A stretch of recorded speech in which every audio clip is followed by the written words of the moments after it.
even our cuisine and see that the ties exist in every aspect of our lives.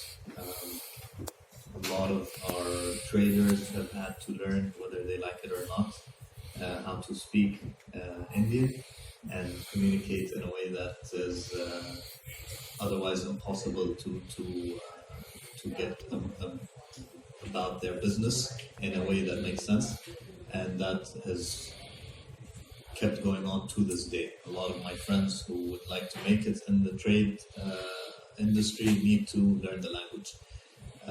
Our national dishes are all infused with Indian spices and Indian rice. Again, this conversation and this marriage, I would say, is a historic one, and it's important for us to carry that mantle going forward into the future. And from a tourism perspective, we see that in our numbers and our direction as well. India is our largest market when it comes to tourist numbers. It is one of our main markets that we focus on when we do any of our product development workshops. When we talk to our stakeholders, we need to make sure that we're catering to the Indian traveler and the Indian visitor. We look at destination weddings and make sure that the Indian couple has exactly what they're looking for when it comes to having a destination wedding. We are trying to make sure that Abu Dhabi is the perfect destination for any kind of travel that comes out of India, whether it's business travel from a MICE perspective, whether it's leisure travel for the family, for entertainment, whether it's a couple that's trying to have a romantic getaway. We cater to all kind of traveler from all different budgets, of all different value propositions, and all different lifestyles as well. It's nice to be with you here today on the back of a very successful year of 2019, where we had an 8% growth in our Indian visitation. 2020 looks to be even bigger. We have big plans and big targets to achieve. The Expo Dubai 2020 is an opportunity for us to attract even more Indian visitors, because the location of the Expo itself is only 45 minutes away from Abu Dhabi. It's technically closer to Abu Dhabi airport than it is to Dubai airport. So we look at Expo as another attraction, as another reason to visit Abu Dhabi, to experience Abu Dhabi's offering, but also get to enjoy the Expo exhibition as well. There's a lot of development that has been happening, but it's still ongoing. We have new and varied experiences being developed and announced on a monthly basis throughout 2020. We have the W Hotel that has recently opened in Yas Island. We have Climb, which is the largest indoor climbing wall, right next to the largest indoor skydiving tunnel in the world, all opened at the end of last year. It's a great experience for the kids, but also for adults. Trust me, it's very difficult for you to look at the big tunnel of wind coming beneath you and take that jump, but it's always fun to do that. We have the Hayat in Yas Island as well, the Rixos on Saadiyat Island. The beauty of Abu Dhabi, and this is one thing that people don't really know, is the proximity of all of these experiences from each other. It is unique to Abu Dhabi when compared to many of the other destinations and cities around the world, that within an hour radius you can have, I think, the most varied and different experience that you can have as a tourist. You can wake up on your Saadiyat Beach Resort next to some pristine beaches, go to the Louvre and experience the history of humanity, stop by the Sheikh Zayed Grand Mosque and experience the majesty of architecture, go to Ferrari World and experience the fastest roller coaster in the world, maybe do some retail therapy while you're there in Yas Mall as well, and take a quick drive to the desert and do some stargazing as well, all within a day. I don't think any other destination in the world can give you that variation and that variety of experiences, all within an hour's reach. I welcome you all to experience Abu Dhabi if you haven't, and if you have, even if it was just yesterday, there's something new. It is a constantly evolving destination. It is always catering to the needs of the trendy traveler. We realize that people are sick of seeing the same thing when they go to cities. You know, Shanghai looks like Dubai, looks like New York, looks like London. It's not an immersive, culturally sound experience anymore, and this is what the traveler is looking for. So we at the Department of Culture and Tourism Abu Dhabi have looked at how can we cater the itinerary and the experience to make it more immersive, to have memories instead of photos that people bring back with them from a destination, to have experiences that really increase someone's knowledge instead of just scratch an itch. And I hope that through our efforts, we are able to deliver that for all the visitors from around the world, but especially to the Indian market, which we have such a good relationship with and that we know so well. So once again, thank you very much. I will be on the table in a few minutes for any questions. Thank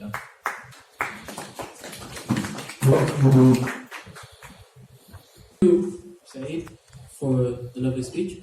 In regards to the different foods and language relations that we have with the UAE, I'm very happy to say that my favorite is lacha paratha and dal makhani. So yeah. Just to introduce myself, my name is Adil Al-Jabri. I work for the Department of Culture and Tourism, working with the team handling India, so Bijan, Daniela, of course Jesse, and the rest of the team. Today we're going to just kind of zoom through a quick presentation about the destination. I'm very happy to be presenting that to you today. And following the presentation, we will be doing a quick Q&A session with Saeed, where he will be able to answer any of your questions. All right. So just before we get started, has anyone ever visited Abu Dhabi? Raise of hands very quickly. Okay, so just one. So the rest of you are in for a treat. All right. So we'll start off by playing a quick video to give you a quick feeling of the destination. Yeah?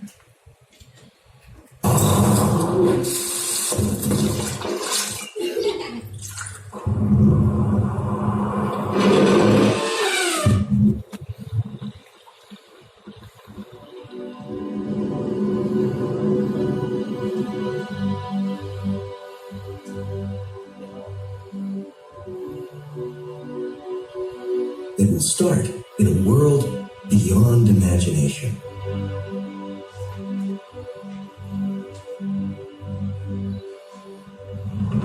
That will draw you in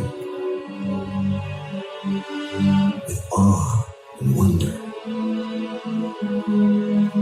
It will pluck at your heartstrings, inspire you in every sense, and set the stage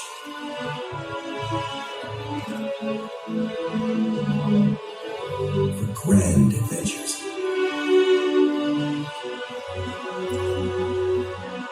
There will be unforgettable characters along the way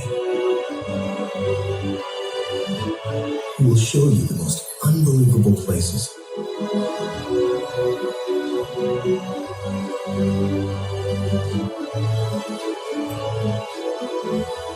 Where you'll find secrets,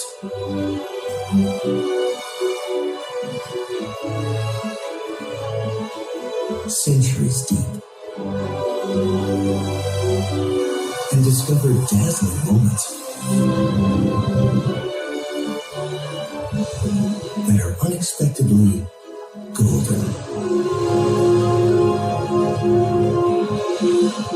There must be twists and turns, ups and downs,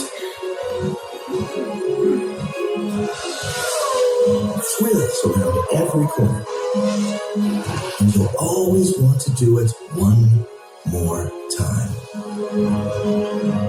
course, there must be you, our hero. With that look on your face, when all the potential gathers around you like a held breath, as if this whole world was just waiting for you to arrive. So, when does your extraordinary story begin?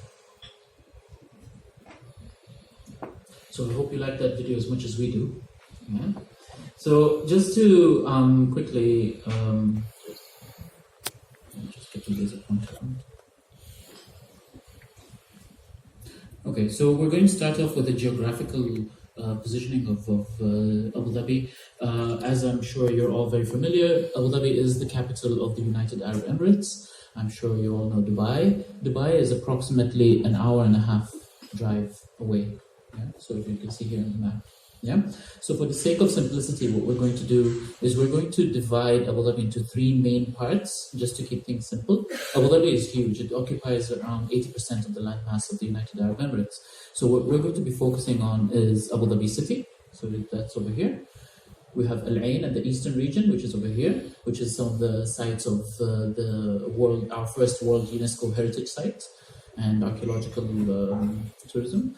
Over here, this large mass over here is Al Dhafra, which is the western region. It's if you've ever seen those pictures of the large dunes and the untouched desert and all that, that's majorly this part of the UAE.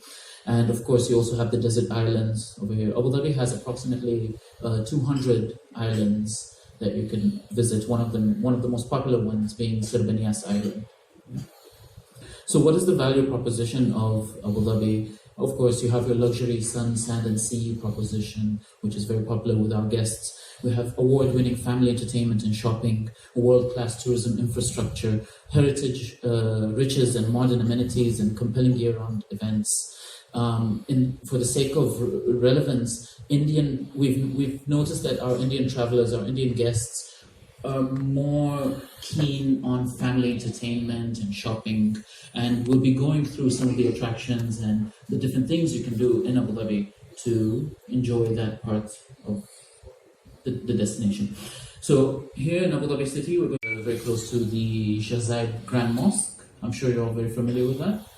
We're going to talk about Yas Island, which is the entertainment district of Abu Dhabi, and Saadiyat Island, which is the cultural district of Abu Dhabi, where you have the Louvre of Abu Dhabi and some upcoming attractions as well. This is the Corniche here. You can see the Emirates Palace over here, one of the most popular visits, where you can have your, 24-karat gold coffee bijan. So, yeah. We have the Emirates Tower, Etihad Towers, excuse me. It's a Jumeirah property as well. Of course, you have Qasr al-Watan. Qasr al-Watan is the main presidential palace for hosting state visits. I'm very, very happy to say that the Indian Prime Minister, Prime Minister Modi, was actually the first official state visit at this palace, at the Qasr al-Watan. So the first time they turned on the kitchen to make dal makhni and lacha paratha was for Mr. Modi. Yeah. What's really fascinating as well is that at closing time, around 8 p.m., guests are redirected to like this area where you can see the palace from this angle in front of it, and there's a really, really nice light show which tells the story of the United Arab Emirates. By contrast, we also have Qasr al-Husn. Qasr al-Husn is the oldest stone structure in Abu Dhabi and was previously what you would say the Sheikh's palace, yeah, where we would host different visitors to Abu Dhabi in the olden times. Yeah? Nowadays, it's been remodeled and repurposed into a cultural site where you can learn more about the local culture, the cuisine, art, etc. Yeah? So it's definitely a very nice contrast between the two. Next up is the Grand Canal. So just to show you here on the map as well where it is location-wise. It's obviously, I think, one of the busiest attractions in Abu Dhabi, which is the Sheikh Zayed Mosque. Yeah, I mean, anytime you go there, you're going to see it's jam-packed. This is just a nice shot from across the canal, where there are also some properties, including a Shangri-La, and I believe a Traders, and different other properties. Next up, Saadiyat. Saadiyat Island is the emerging cultural district of Abu Dhabi. It is home to currently the Louvre Abu Dhabi, but we do have very, very ambitious plans to open 2 more museums. The Zayed National Museum, which is going to be the National Museum, which is over here, this one here. Yeah. And over here, we're going to have a Guggenheim. I'm sure there's going to be more details as the project advances, as well as to the opening, etc. So the Louvre Abu Dhabi is definitely a remarkable, very, very, and it's absolutely beautiful if you've ever visited. The architecture and the way it was built is just fascinating. I mean, you can have guided tours of just the architecture and then, of course, of the different galleries. Impressively, the permanent gallery is a story of civilization, all the way from the Stone Age to modern times and its impact on art, etc. There's also temporary exhibitions where it changes from time to time. You have your children's museum and, of course, an auditorium where we host different types of events. Saadiyat is also home to a few resorts. So we have the Rixos, the Jumeirah Saadiyat, we do have the Rotana Saadiyat, and the beaches are pristine beaches, no motorboats allowed, etc. And a lot of different wildlife has also kind of like made home there with, like, for example, turtles and dolphins. Next up is Yas Island, which I think is the most familiar destination within Abu Dhabi for the for our Indian visitors, Indian guests. Yas Island is home to 3 award-winning theme parks and a new attraction, which is Climb. We'll cover that in a bit. Warner Brothers World Abu Dhabi, Ferrari World Abu Dhabi, which I'm sure doesn't need any introduction. It's the home of the fastest roller coaster in the world with Formula Rossa. We also have Yas Water World, which is arguably, I think, a lot of people's favorite water park. And the Yas Marina Circuit, which is where we host the Formula One Grand Prix in Abu Dhabi, which is the last leg of the races if anyone follows Formula One. Warner Brothers World for me is very special. I would argue that it is my favorite theme park simply because I have little kids. I have a daughter and a son. And what's really amazing about it is I personally grew up watching the Flintstones, Tom and Jerry, all of these, and it's a big hit of nostalgia, and to see my kids also interacting with the same. And I've noticed that this is also common with other visitors who do come, whether they're from India, from Germany, etc. There are 6 unique worlds to explore within it. So you have your world of Flintstones, the world of Batman, etc. You have 29 rides and attractions, and what's really amazing is that they're of different age groups. So it's not like you're going to find your little kids are not having fun, or the more senior members of the family not able to get on some of the rides. There's something for everyone, which is something I really value. I think the most important part is the stories that they tell. I mean, meeting Tom and Jerry for the first time, it's really something. There are also a lot of restaurants, dining options, and retail outlets, which really add to the experience. Next up, we have familiar with indoor skydiving. If you know iFly, if anyone is familiar with iFly. So this is iFly times 10. It's the highest in the world, where you get into a wind tunnel, you have to wear a special suit and a helmet, and it will shoot you up into the air like something like 40 meters. So it's really, really remarkable, making it the highest in the world. We also have the highest indoor wall climbing wall in the world in climb, going up to 43 meters, if I'm not mistaken. The best part about this are 2 things. Number one, it's free entry for spectators, which makes it a very nice kind of like way of luring in guests to just see it before you decide whether you want to experience it or not. And the other thing is that it's direct access to Yas Mall and Ferrari World. You don't need to step out into the sun. You don't have to worry about that. I mean, the major misconception in visiting the UAE is that, summer is too hot. And yes, that is true. Our summers are brutal. But many of our attractions are actually indoors, so the heat is irrelevant. Next up is we have the W. So the W was previously a Viceroy, and has been recently rebranded and remodeled to a W by Marriott. Having a Marriott chain on Yas Island is definitely something very exciting. We have 499 guest rooms with a lot of different options for dining, The best Indian restaurant, I would argue, is Anga in W. So if you're ever thinking of Rogan Josh or something like that, I would highly recommend it. Yeah. What's really nice is the architecture and the way it's situated on top of the racetrack. So whenever people are like zooming through with their cars, you kind of get to see everything. Yeah? Next up is the Yas Marina Circuit, where we host the Formula One Grand Prix. But I'm actually going to skip to the next slide, where we have a quick video of everything to do with Yas Island specifically, which should give you a good idea.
So moving on now to shopping and dining, we have a number of different malls in the UAE, in Abu Dhabi, excuse me. The biggest one being Yas Mall, which, like I said, is connected to Ferrari World and Climb. We also have a number of different shopping destinations, like, for example, the new extension of the Galleria Mall, which is absolutely beautiful. I think one of the best experiences, however, is to go into some of the traditional souks.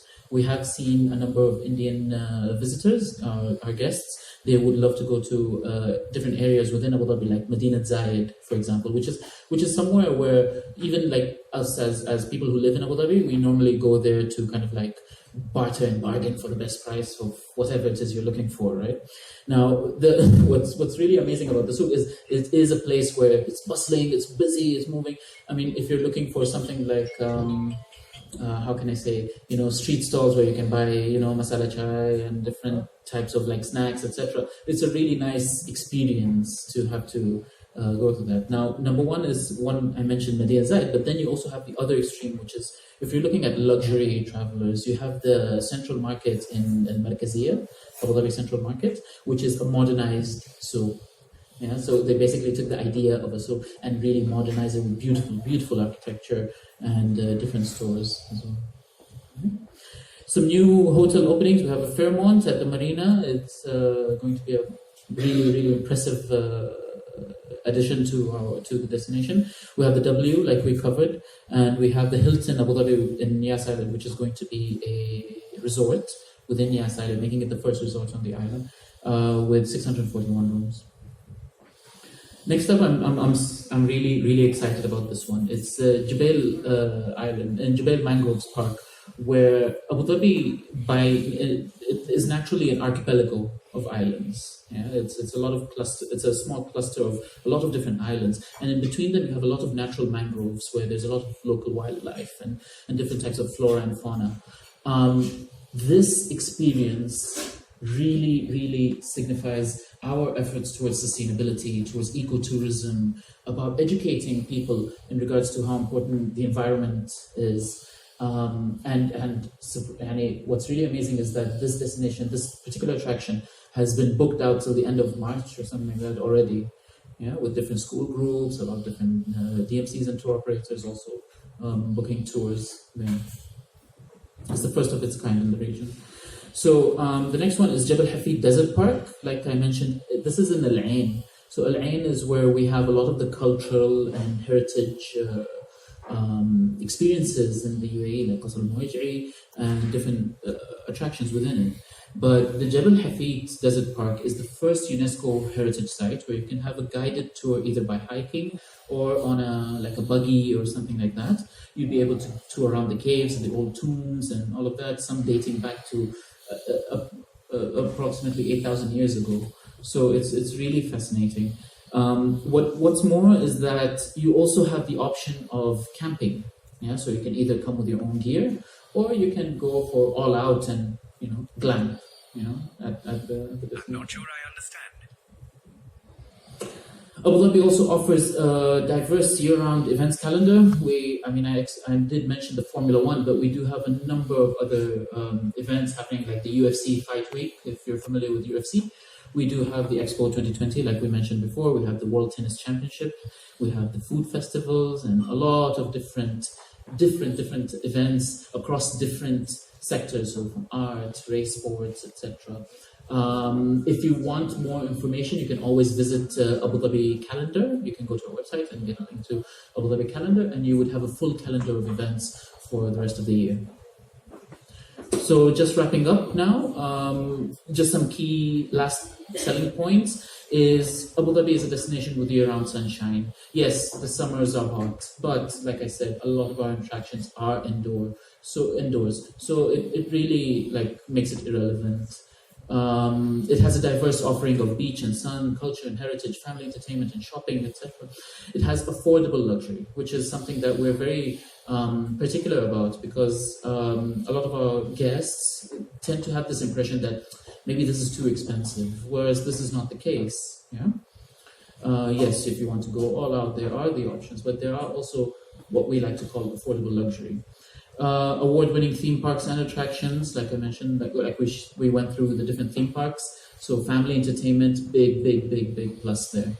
For more information, you can always visit our website, or you can get in touch with any one of us. I'm sure you all know Mr. Bijan over here and the rest of his team. We also have exchanged cards, and of course, we have a few questions with Mr. Saeed. So please feel free to ask him as many questions as possible. And if we can just move on to Q&A. Yeah? Okay, not very excited. All right, so let's move on to question and answer. Thank you very much. Mr. Saeed, you'll join. Mr. Saeed, what is the total number of Indian visitors that visited your country during the last, during 2019 last year? Okay. Can I get your name first? Sushil Vakil. From? Samachar Posting Station. Nice to meet you. We had 450, almost 450,000 visitors from India last year. And that is an 8% growth from 2018. So we're very proud of those numbers, but we look forward to double-digit growth this year. Do you offer any special packages for Indian tourists? Sorry, say that again. Any special package for Indian tourists? We have different packages that we work with our travel trade partners. And again, the visitor will have to speak to their own travel advisors the way they want to book. But obviously, we work closely with OTAs as well. We do not try to limit the possibilities for any of our travelers, because we have way too many things to do. So it's it would be rude of us to limit anyone's experience and things that we feel they should be doing. But in general, we try to keep all the options on the table. But definitely there are some tailor-made packages that we have seen do very well in the Indian market that are also available. Well, we have experienced that Malaysian tourism, Thai tourism, they are all arranging package tours for Indian tourists. That includes hotels and everything, etc.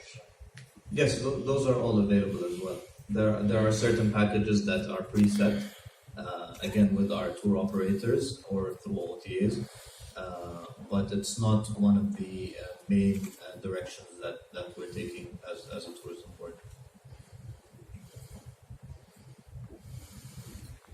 Yeah, hello. My name is Sanjay. I'm from World News 24/7. Nice. I was just wondering, you don't have any cruises. Like, normally if you're traveling to these parts of the world, so you're looking for some cruise, a day cruise or a 2 day, whatever. We actually do have a very successful cruise industry that has hit a record last year of 550,000 visitors through the cruise terminal itself. And it's also something that we are heavily working on promoting, but also making and developing with the port authorities and the private cruise operators as well.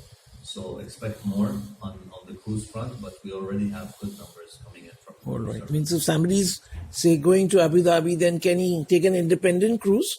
Say that option is available, but the numbers that we're seeing are people that go on the Arabian Gulf cruise, for example. So they hit several countries and cities around the Gulf. Okay. My second question is about the UNESCO heritage site. Yes. So what is this exactly? When would you get that tag, status? When was it come and what's it about? 8,000 years. What do you have there exactly to offer? So the site that my colleague Adil mentioned is the city of Al-Ain. There are many historically profound discoveries that have been made over the past few decades in Al-Ain that have given us reason to try to protect these sites, to make sure that they are protected from any development or vandalism and so on and so forth. And the best way to do that is to reach out to the UNESCO Department of Heritage to get them to come and certify the site as a World Heritage Site. The specific criteria is not something that I have on the top of my head, but I'm sure online UNESCO would have something that can list them down. But that's not the only thing that we have as a UNESCO World Heritage. We also have the intangible heritage portion, which is the Majlis, which is the location and the houses, the old houses where people would come to sit and talk about issues and discuss whatever it may be, tribal politics, finance, economy.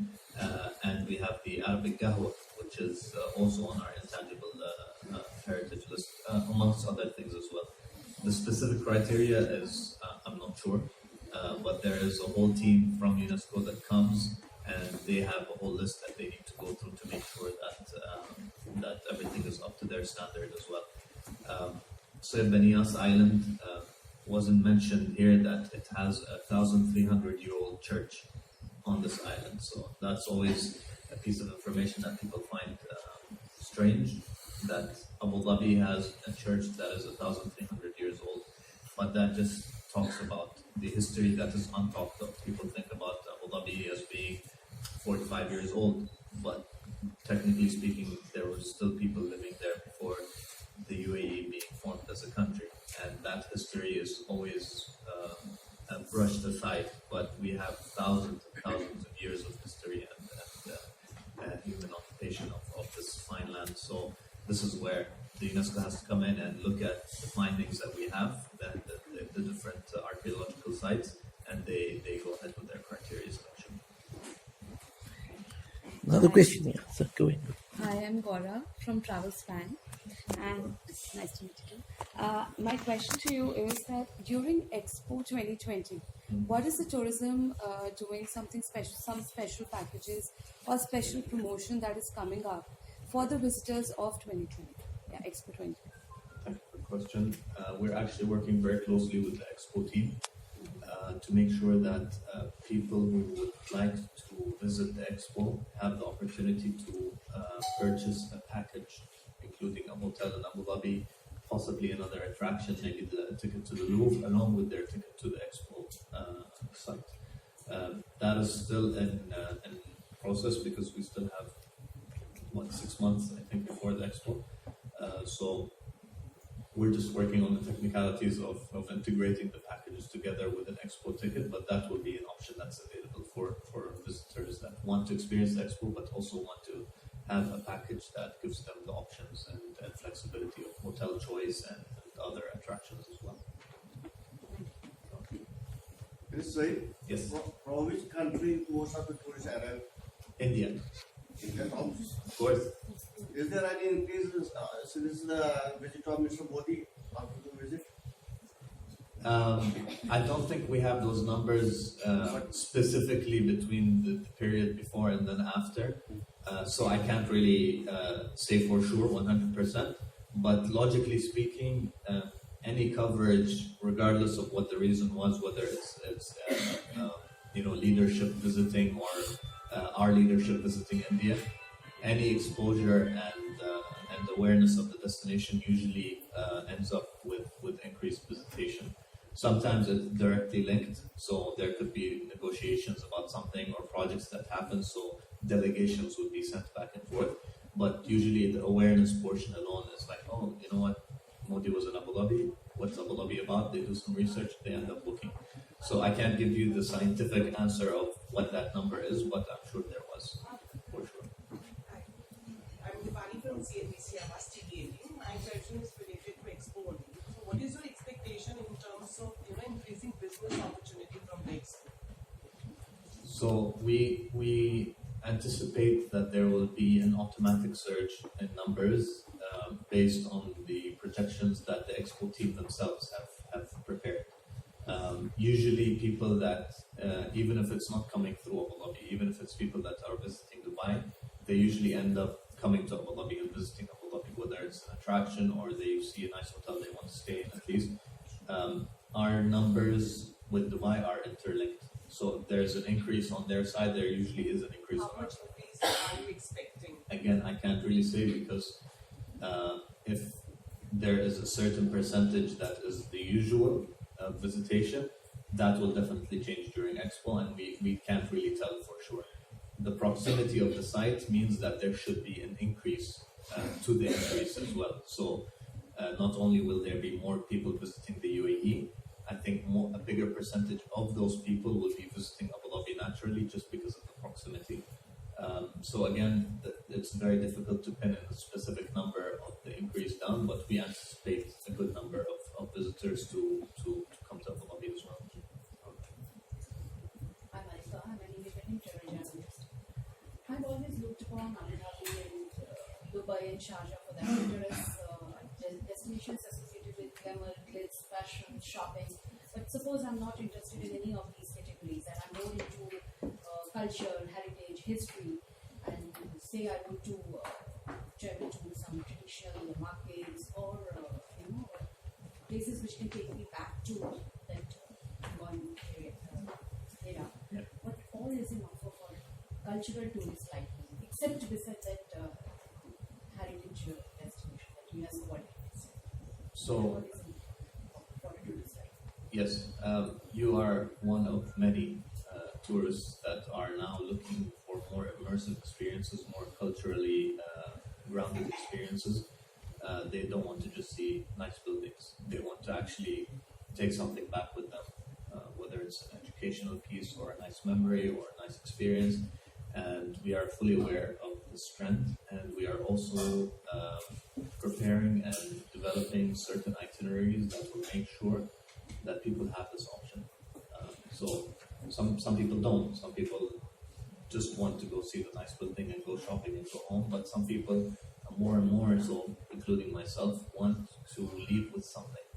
And for our part as tourism board, what we do is we work with our stakeholders, with our DMCs and tour operators to make sure that it's not just the tried and true package, but to offer something off the beaten path, to offer people a glimpse into our heritage, a glimpse into our culture. Thankfully, we do have programs that we can activate for tourists to actually experience those things. It's just now the next phase is to market these things and to speak about them a little bit more. When you are in the destination, it's easier to find out more things, but if you don't know about them before making your travel arrangements, you might not even choose Abu Dhabi because you think there is a lack of it.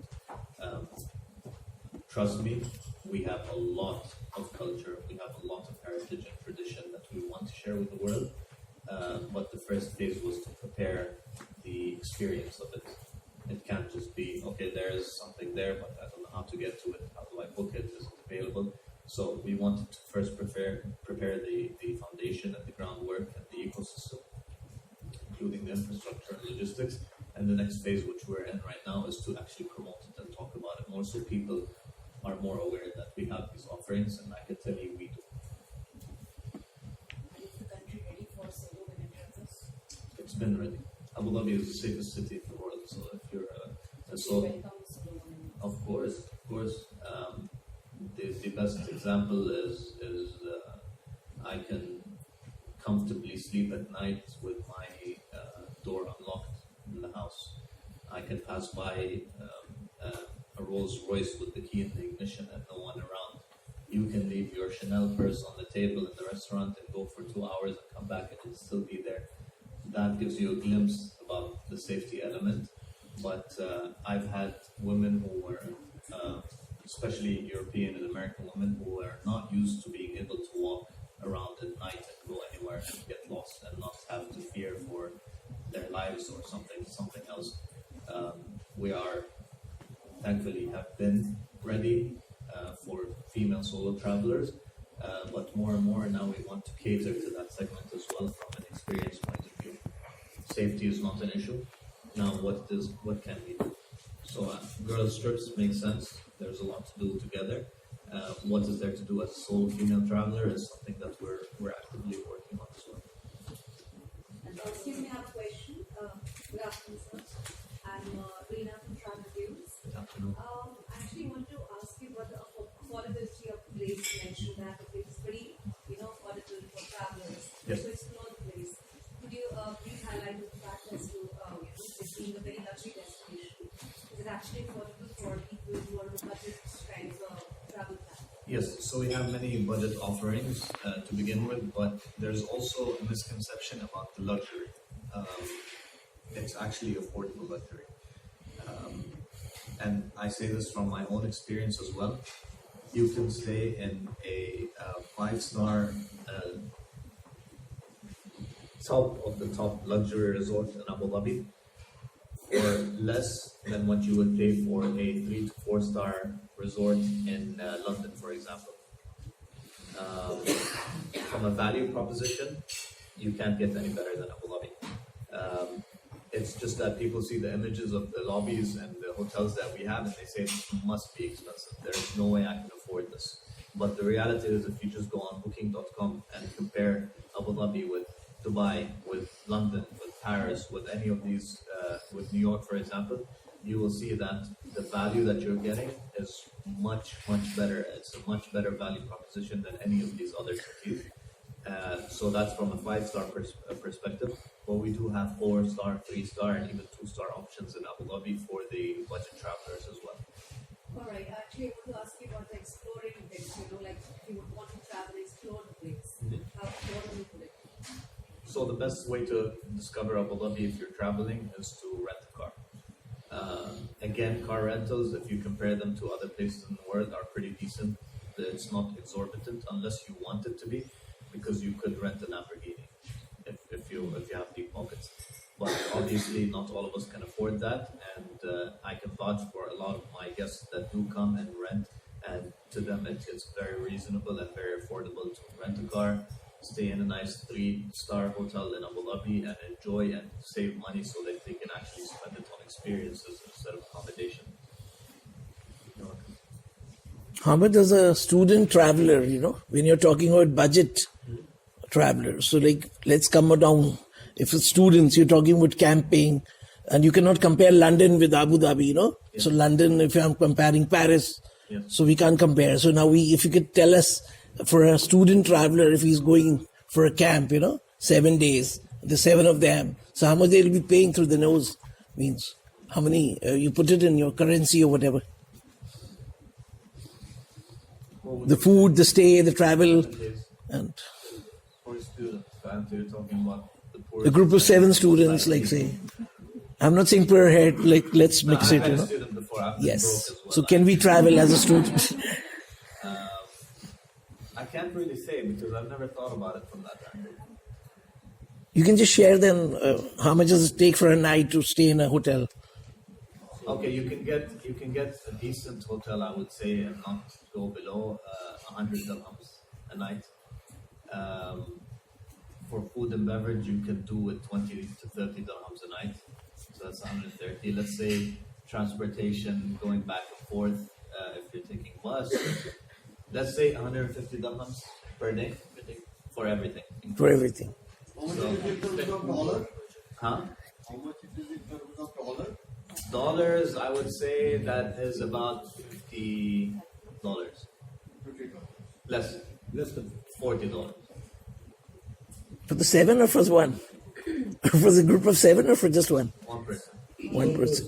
So if Okay. you have a larger group, it Yes. will be slightly cheaper. Yeah, therefore I said if we, I wanted to know. Again, sorry, but this is just me and us thinking about it. I haven't experienced it, so it could be less than this and it could be more. But I think 40 is reasonable. My friend recently traveled to Dubai, so he said like we were traveling in some luxury car. Yeah. So that was like he's a salaried person, you know. Yeah. He's not hiring a Merc or a Rolls. Yes. So means suppose I want to experience that. So what is the minimum do you have to pay for the ride? Experience the luxury? Yeah, the luxury There is no car. minimum. You don't. If you afford, you don't ask how much. We need to be prepared to go, you know. This is like, you know, if you go into a showroom and you ask, if you're asking what the price is, then you can't afford it. Yes, Right. exactly. You go to places without asking, that's when you know you can't. I want. But the options are limitless, honestly. For me to specify a specific package would be unreasonable because each person has their own taste in things. Someone might care more about the car than the hotel, so spend more on the car. Right. Stay in a 4-star. But a person like myself, I'd rather have a comfortable bed and clean surroundings than have a nice car. I'd rather drive a very bad car if I get to a very nice hotel. So it really depends on the person. Right. Coming to the visa, like suppose somebody's traveling, so normally the embassies, you know, they would say the travel agent, you get a ticket, Yes. then you show your stay, you show that this was money you have in your bank balance. So what are the restrictions that we face if we are traveling to this place? Some countries, you know, they do you have any restrictions? You see, getting a visa for the UAE is no issue. All right. The maximum lead time is about 24. All right. I've known of visas coming through in 3 hours. There are certain specific visa generating agents, Danata, Travel Services, VFS, who specialize in this business. They not only specialize in direct business, they also specialize to the trade. So even if you go to a travel agent who will make a package for you, he will get this visa issued, you know, as a normal process. So there is really no criteria. It depends on the package you buy. All right. And we're also working on something to help people, especially with large families, to ease the amount of money they have to spend on visas. But that's still not confirmed, but watch this space. Right. We're working on something to make it even easier for families to travel to Abu Dhabi. Yeah. In your video, Adil, you showed a telescope. Yes. So what is this telescope? What are we going to have a look at the stars or whatever you do? So if don't do. you ever go camping in the UAE, you have some very nice spots where you can go stargazing. There are a lot of groups, like some of my friends, etc., who would go stargazing with their telescopes and DSLRs and kind of like just go stargazing and shoot. All So right. it's an aesthetic there in the picture, but you do have the option. Okay. Coming to the. Sorry. Good afternoon, gentlemen. I would like to ask, what is the effect of coronavirus in the upcoming Expo 2020? That's a difficult question for me to answer because I'm not part of the Expo team. And Expo is so far away that we are hoping that things won't be an issue anymore from this perspective.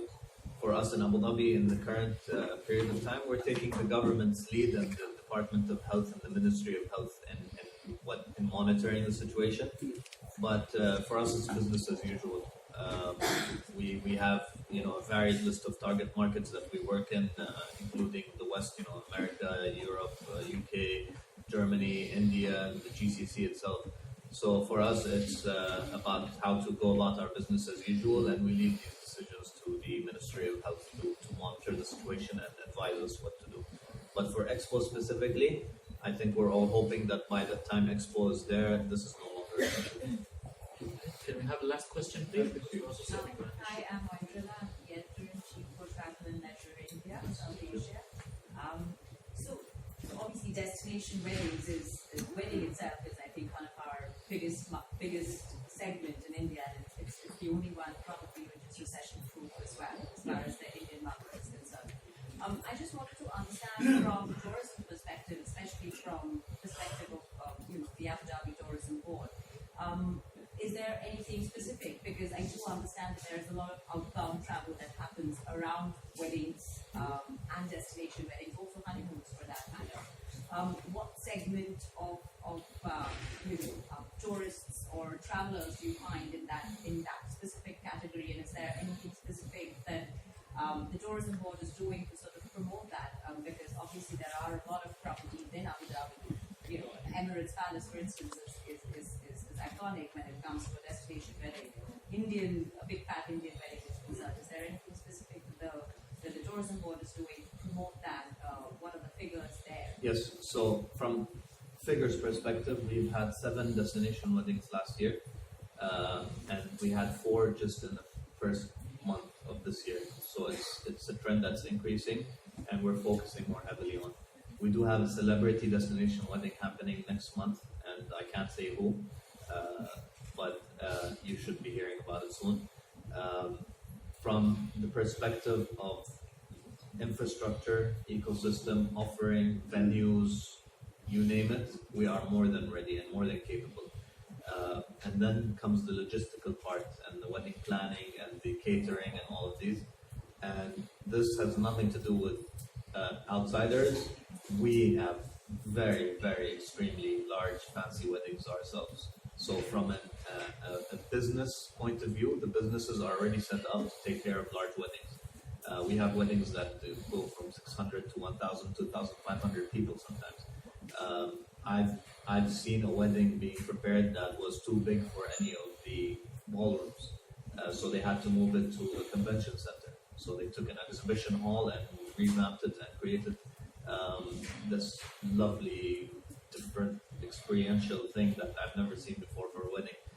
And then you have to also account for the catering, the ability to make all the arrangements and the distance possible. So infrastructure-wise, we're ready. Vendor-wise, we're ready. And as a destination for pre-wedding photo shoots, you can't get any more ready than Abu Dhabi. The proximity as well of everything that we have means that your guests don't just come and I'm not going to talk down on other destinations, but sometimes you go and you're in the middle of nowhere and all you can do is on that island or in that city that's far removed from everything else. That's what you don't have in Abu Dhabi. Abu Dhabi, you have the ability to get your guests in and set them free and have them experience the best theme parks in the world, the best beaches in the world, the desert, Sarab, go for photo shoot experiences in Sir Banias Island with the oryx and the gazelles. It's a varied list that is all within close proximity to the wedding venue itself, which is something again unique to Abu Dhabi that makes it easier for the planning purposes and the guests' entertainment and enjoyment.